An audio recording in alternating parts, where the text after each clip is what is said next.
Welcome to the deep dive.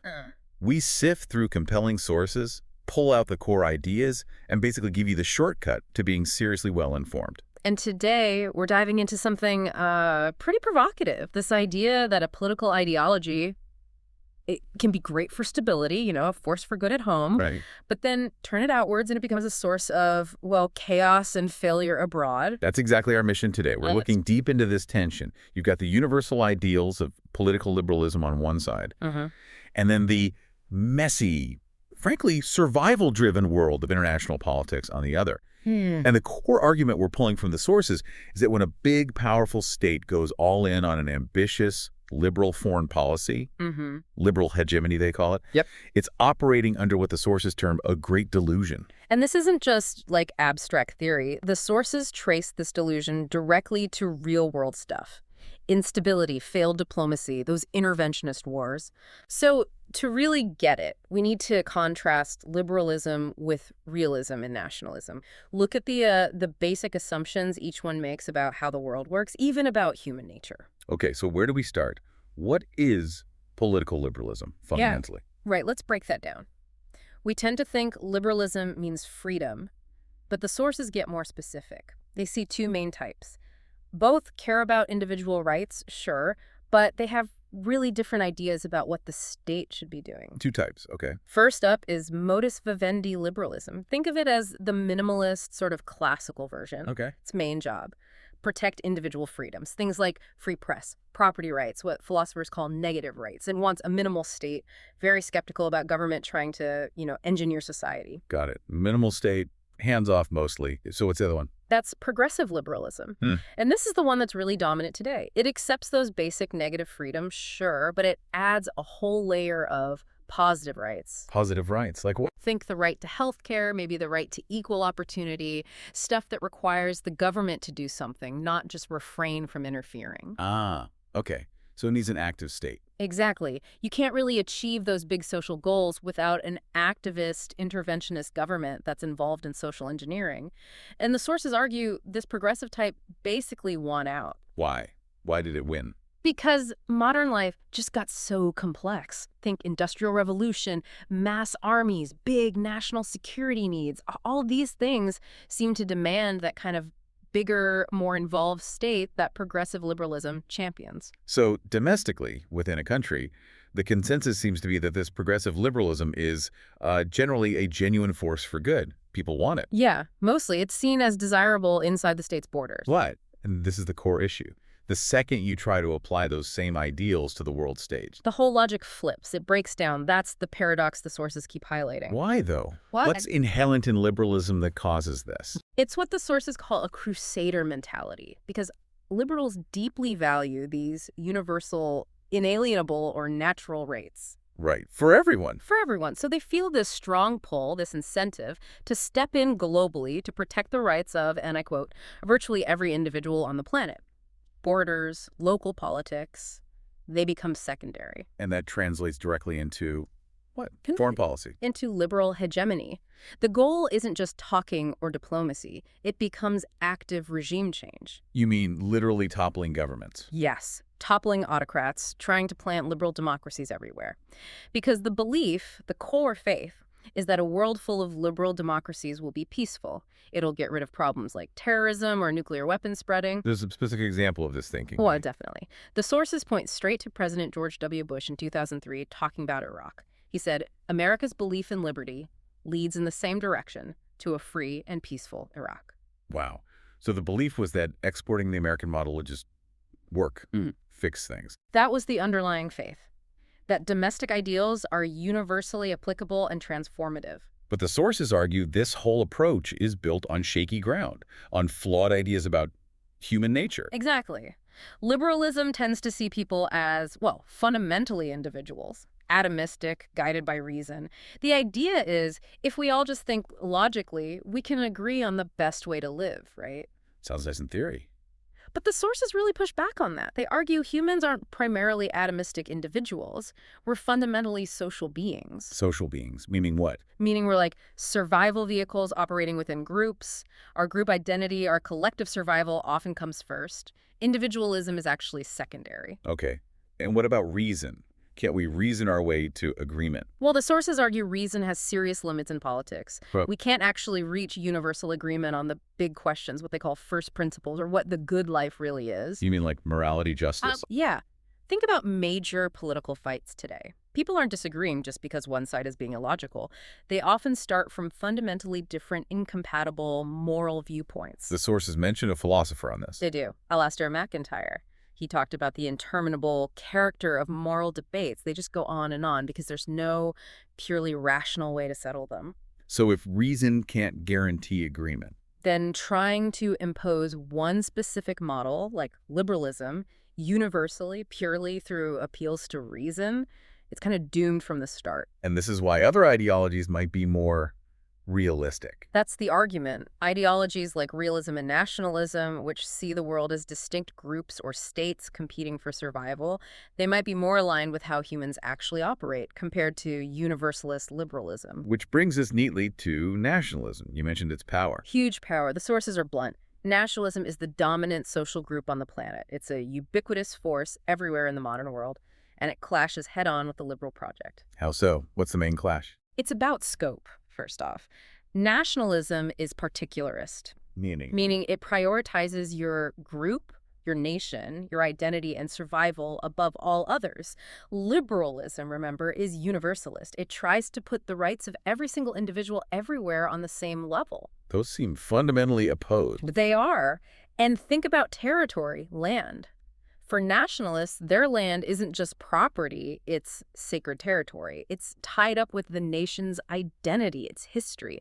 They're deeply committed to defending it. The sources mention China and Taiwan. Exactly. That's presented as a classic example of this deep, almost primal nationalist commitment to what they see as their territory. And how does liberalism view territory? It's much more utilitarian. Liberalism tends to see land primarily as private property, something to be used efficiently. Borders aren't sacred in the same way.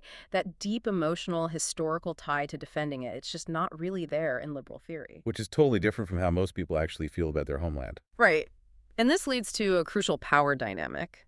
Liberalism exists within nation states, right? It operates inside those borders. But nationalism is the state, or at least deeply embedded in it.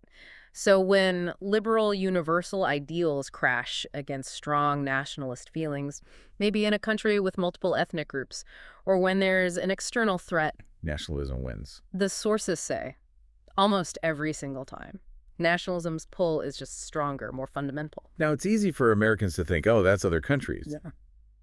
But the sources make a point about American nationalism. Yeah, this is interesting. They argue Americans are actually nationalists to the core, even if they don't use that word. They might talk in terms of liberty and democracy, but the underlying sentiment is deeply nationalist. Like American exceptionalism. Precisely. Think of Madeleine Albright's famous line, "We are the indispensable nation. We stand tall.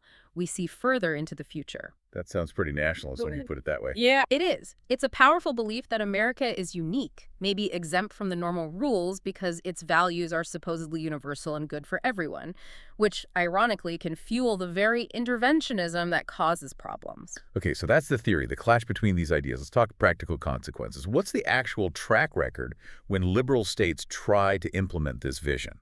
Well, first, pursuing this kind of foreign policy inherently clashes with the whole idea of state sovereignty. Because the goal requires meddling in other countries' politics, as the sources put it. You can't promote democracy globally without interfering inside other nations. Wasn't there a shift away from non-interference? There was. The sources mentioned Tony Blair explicitly moving away from the old Westphalian principle, the idea from 1648 that states shouldn't interfere in each other's internal affairs. Liberal interventionism demands interference. And how did that play out, say, after 9/11 in the Middle East? Oh, the track record laid out is, well, pretty grim. Look at Iraq and Afghanistan. The goal was liberal democracy. The result, the sources call them broken countries, plagued by civil war. And the rise of ISIS. Directly linked by the sources to the instability created by toppling Saddam Hussein. Removing the existing structure, however brutal, created a vacuum. Was that pattern repeated elsewhere? Seems so. Libya intervention led to a chaotic civil war that's still ongoing, no end in sight. Syria. U.S. efforts to push out Assad didn't succeed, but definitely fueled and worsened an incredibly deadly civil war. Even Egypt seems complicated. Very. The sources highlight a real contradiction. The U.S. effectively supported the ousting of a democratically elected leader, Mohammed Morsi, from the Muslim Brotherhood. Right. And that paved the way for a military strongman, General al-Sisi. This happened even though U.S. law technically required cutting aid after a military coup. So the pursuit of democracy somehow ended up undermining it or leading to military rule. It's a consistent pattern of, well, failure to achieve the stated goals. At best, failure to achieve goals. At worst, actively making things much worse, creating more instability, not less. Okay, let's shift focus a bit geographically. What about Europe? Does this liberal impulse connect to the situation in Ukraine? According to the source material, absolutely.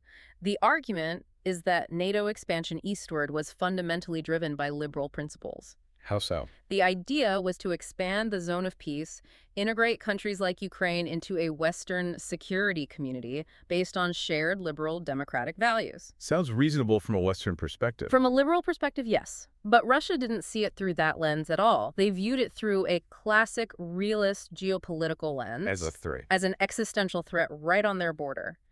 The sources argue Western leaders were completely blindsided by Putin's reaction because they'd sort of convinced themselves that realism, that old power politics, didn't matter much anymore in the 21st century. A classic example, they say, of liberal delusion. Wow. Okay, so the foreign policy consequences are instability and failed interventions. But you mentioned something else earlier, a cost at home. Yes, and this is crucial. The pursuit of liberal hegemony abroad risks undermining liberalism at home.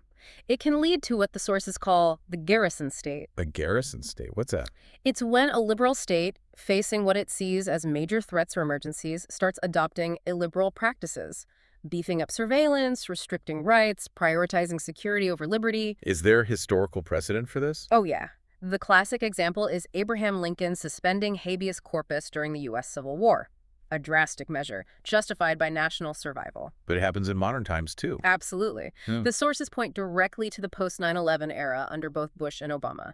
Think about the revelations of illegal NSA mass surveillance. Right, the Snowden leaks. Exactly. Or the whole situation at Guantanamo Bay, the policy of indefinite detention, basically holding people without charge or normal trial. The sources call it a due process quagmire. So fighting external threats leads to eroding rights internally. That's the danger. The state's security apparatus expands. Even things like drone strikes, which often bypass traditional legal processes for due process, they fit this pattern. It seems like a fundamental conflict when the state feels threatened or feels it's on a vital mission. Individual rights, the very core of liberalism, can start to look expendable. They become secondary to the perceived needs of the state or its grand project. So if liberalism is, as the sources suggest, a fool's guide for foreign policy, what's the alternative? What does realism offer?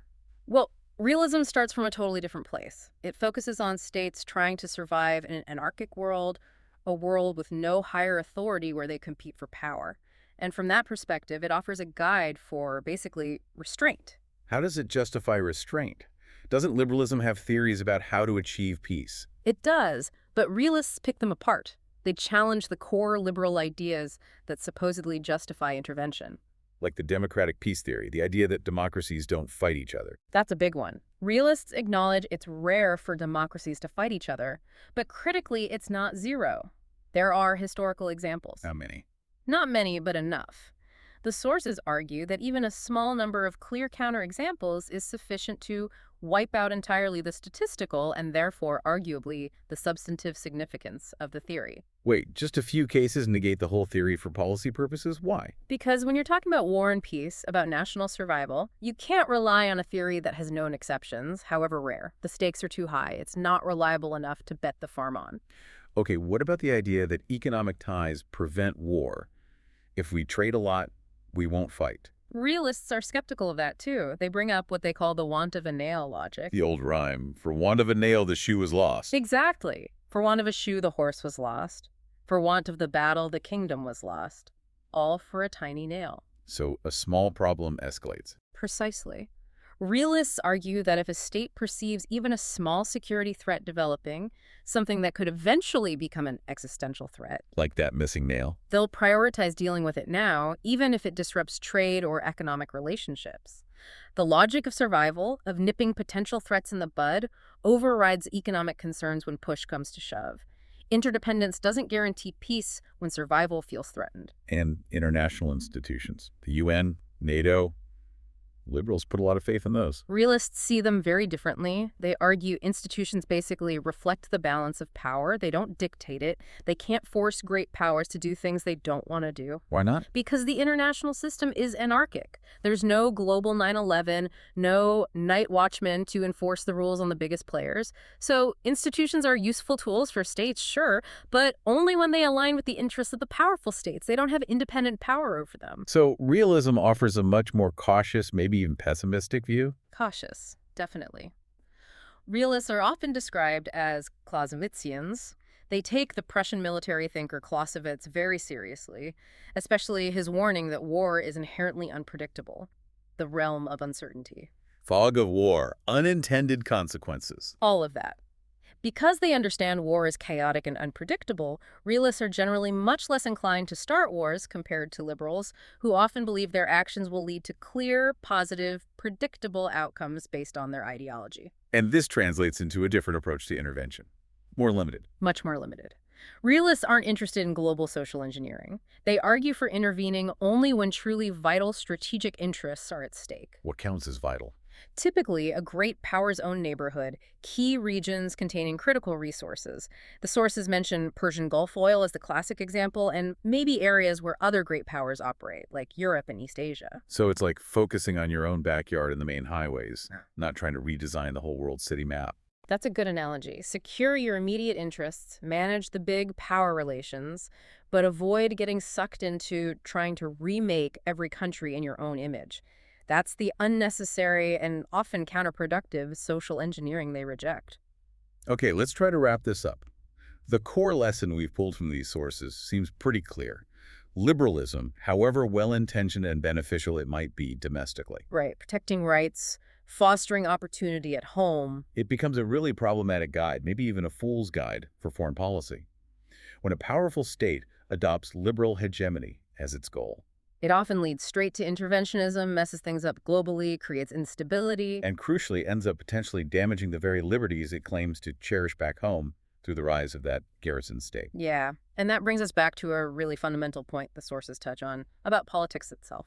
Politics is always, deep down, about power. It's about who gets to set the rules for the group. And power often decides those fights over core principles, even in democracies. Exactly. So if pursuing liberal goals abroad seems to require illiberal means at-home surveillance, detention without due process, the whole garrison state apparatus. Then you face a massive dilemma. How can a liberal society actually engage forcefully in the world, maybe even wage war when necessary, without destroying its own fundamental values in the process? Can it balance that necessary exercise of state power, what some might call a necessary evil in foreign policy, without sacrificing its liberal soul at home? That seems to be the great delusion, or at least the great contradiction the sources force us to really grapple with. A tough question with no easy answers.